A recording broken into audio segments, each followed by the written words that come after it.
জামায়াতকে নিষিদ্ধ করে হাসিনা নিজে নিষিদ্ধ হয়ে গেছে। এদিকে বঙ্গবন্ধু হত্যার ট্যাগ নিয়েও আওয়ামী লীগ সরকারে ছিলেন ইনু।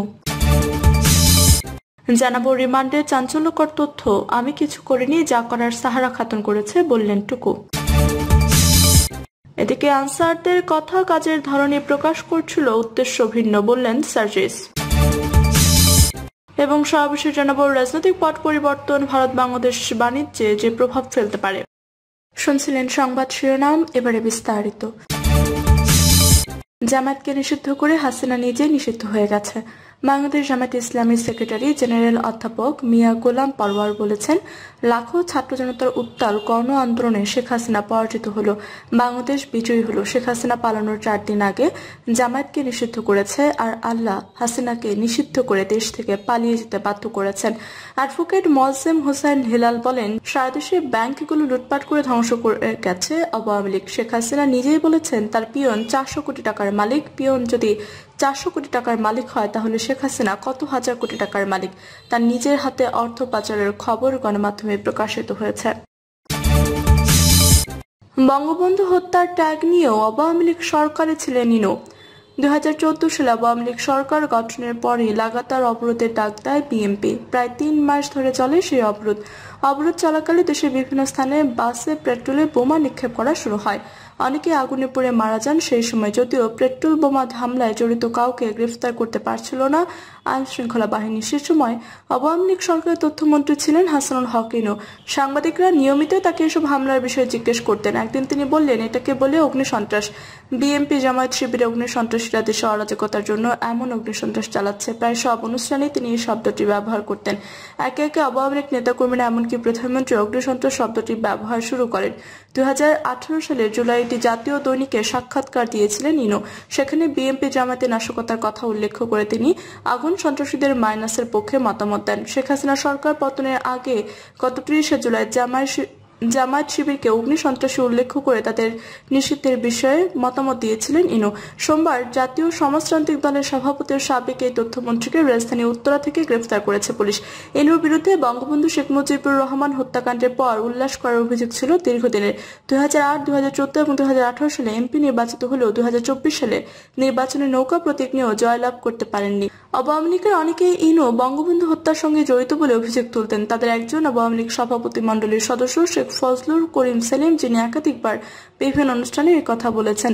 2021 সালে বিএমএ ভবনে বাংলাদেশ মেডিকেল অ্যাসোসিয়েশন আয়োজিত এক আলোচনা সভায় শেখ সেলিম বলেন, 75-এর 15 আগস্ট ব্রিগেড কমান্ডারদের কেউ বঙ্গবন্ধু লাশটা দেখতে যায়নি, সবাই রেডিও স্টেশনে গেছে। সেদিন যারা রেডিও স্টেশনে গেছে তারা সবাই বঙ্গবন্ধু হত্যাকাণ্ডের সঙ্গে জড়িত।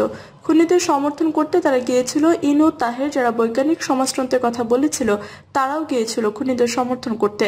বঙ্গভবনে গিয়ে তারা খুনি মুশতাককে অভিনন্দন জানিয়েছিল। সর্বশেষ 2023 সালেও বিভিন্ন অনুষ্ঠানে গিয়ে একই কথা বলেন শেখ সেলিম। তবে বরাবরই জাসদের পক্ষ থেকে বিবৃতিতে এই কথা অস্বীকার করা হতো। ইনুকে বর্তমানে ডিবি কার্যালয়ে রেখে জিজ্ঞাসাবাদ করা হচ্ছে। তার বিরুদ্ধে ঢাকার বিভিন্ন থানায় 3টি হত্যা মামলা এবং রাজধানী মিরপুরে শিক্ষার্থী আলভি হত্যায় আন্তর্জাতিক অপরাধ ট্রাইব্যুনালে মামলা করা হয়েছে। অধিকতর জিজ্ঞাসাবাদের জন্য তাকে মঙ্গলবার আদালতে তুলে রিমান্ড চাইবে ডিবি। রিমান্ডের চাঞ্চল্যকর তথ্য, আমি কিছু করিনি, যা করার সাহারা খাতুন করেছে বললেন টুকু। সম্পদ অর্জনের বিষয়ে নতুন তথ্য দিয়েছেন ডিবি হেফাজতের রিমান্ডে থাকা সাবেক ডেপুটি স্পিকার শামসুল হক টুকু। তার কোনো সম্পদ অবৈধভাবে অর্জন নয় বলে তিনি জানিয়েছেন ডিবি কর্মকর্তাদের। শামসুল হক টুকুর কাছে প্রশ্ন ছিল, আপনি বাম রাজনীতির মাধ্যমে বৈষম্য বিরোধী আন্দোলন করেছেন, পরে আওয়ামী লীগের রাজনীতিতে যোগ দিয়ে বৈষম্যের মাধ্যমে অবৈধ সম্পদের মালিক হয়েছেন কিভাবে? জবাবে টুকু বলেন, আমার কোনো অবৈধ সম্পদ নেই, আমার বাবার ব্যবসা ছিল, আমার যা সম্পদ সবই ওই ব্যবসার মাধ্যমে অর্জিত। তিনি বলেন, আমি যখন স্বরাষ্ট্র প্রতিমন্ত্রী ছিলাম তখন মন্ত্রী ছিলেন অ্যাডভোকেট সাহারা খাতুন, যা করার তিনিই করেছেন। তখন ডিবি কর্মকর্তা বলেন, সাহারা তেমন কোনো লোকজন ছিল না, তখন যা লুটপাট হয়েছে তা আপনার লোকজনই করেছে, আপনার অজান্তে কিছুই হয়নি। এর আগে রিমান্ডে সাবেক ডেপুটি স্পিকার টুকুকে প্রশ্ন করা হয়, আপনারা কেন টাকার বিনিময়ে পুলিশ নিয়োগ দিলেন? জবাবে তিনি বলেন, টাকার বিনিময়ে পুলিশের নিয়োগের বিষয়টি আপনাদের কাছ থেকেই প্রথম শুনলাম। ডিবি কর্মকর্তা টুকুকে সুনির্দিষ্টভাবে বলেন, আপনি যখন স্বরাষ্ট্র প্রতিমন্ত্রী ছিলেন তখন আপনার ভাই এবং আপনার ছেলে সরাসরি টাকা নিয়েছে, অন্য একজন ব্যক্তির কাছ থেকে আপনি নিজে সরাসরি টাকা নিয়েছেন। অভিযোগ অস্বীকার করে সাবেক এই মন্ত্রী বলেন, বলেন, আমি সবসময় আল্লাহর কাছে চেয়েছি আমি যেন সংসদে যেতে পারি। আমার বয়স যখন 25 বছর তখন থেকে এটা চাচ্ছিলাম, কিন্তু 60 বছর বয়সে আল্লাহ কবুল করেছেন। আমি মন্ত্রিত্ব চাইনি। জামায়াতে তৎকালীন আমির মতিউর রহমান নিজামীকে হারানোর কারণে 2009 সালে শেখ হাসিনা নিজেই আমাকে মন্ত্রী হওয়ার অফার করেন।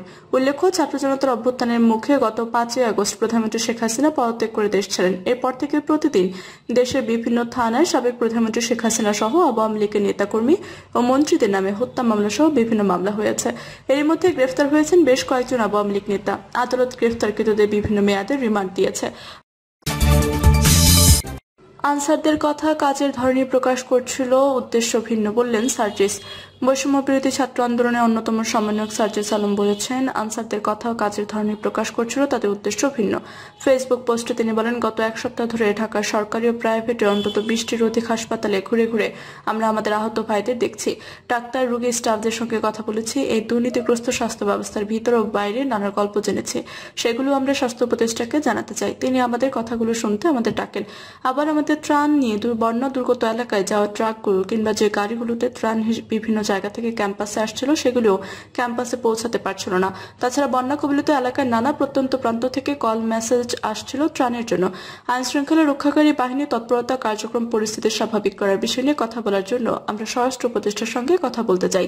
এই দুই বিষয় নিয়ে কথা বলতে যাওয়ার সময় আমরা সচিবালয়ের চারপাশে রাস্তাগুলো অবরুদ্ধ করে আনসারদের আন্দোলন দেখতে পাই। পরে এই বিষয়টি আমরা স্বরাষ্ট্র উপদেষ্টাকে জানাই।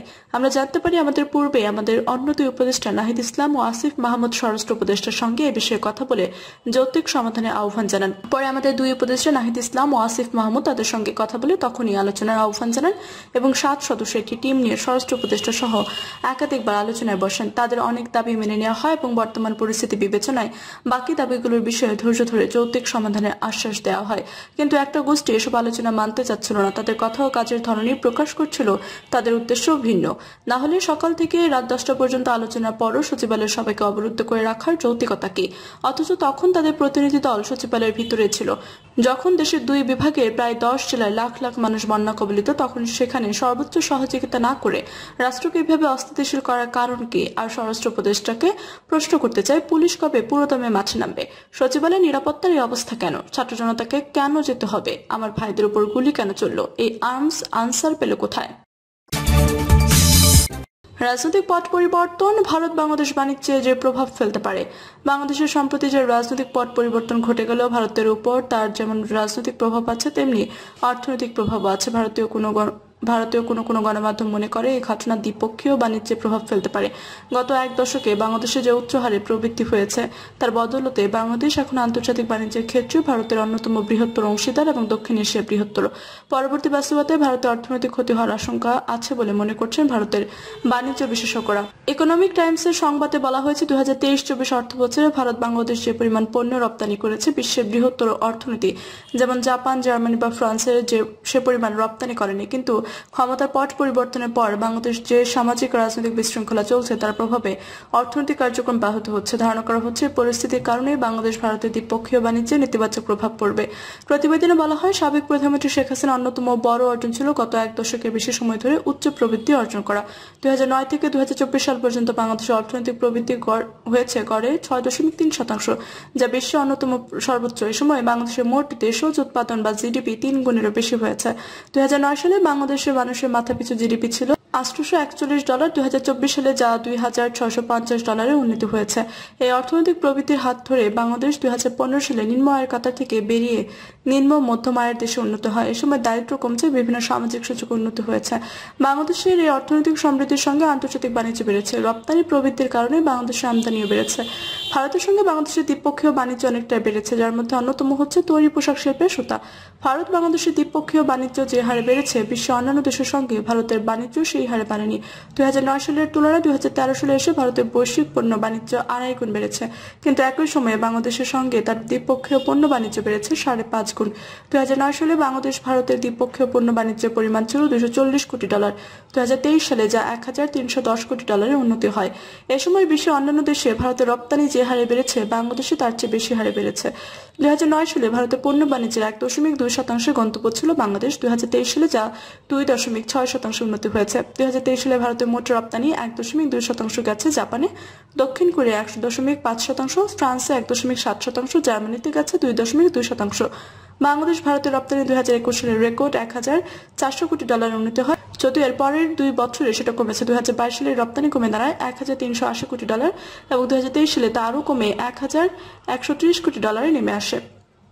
প্রিয় দর্শক, এই ছিল এখনকার মতো সর্বশেষ সংবাদ। আপনি সব সংবাদ পেতে চ্যানেল সাবস্ক্রাইব করে পাশে থাকা বেল বাটনটি ক্লিক করে রাখুন। ধন্যবাদ সবাইকে এতক্ষণ সাথে থাকার জন্য।